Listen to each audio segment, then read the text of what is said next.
Alam mo nga, Frank, na nalaman ko na, ano daw, pag papasok ka sa fame game, ang unang aanuhin ng utak mo, parang kukontrahin ka ng utak mo.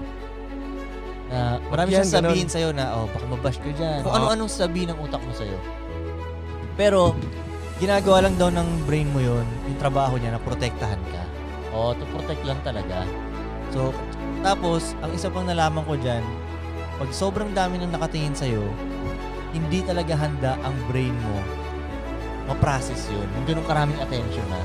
Tapos bigla. Hindi siya normal para sa isang tao So ngayon si brain mo kaya makakaramdam ka ng takot minsan.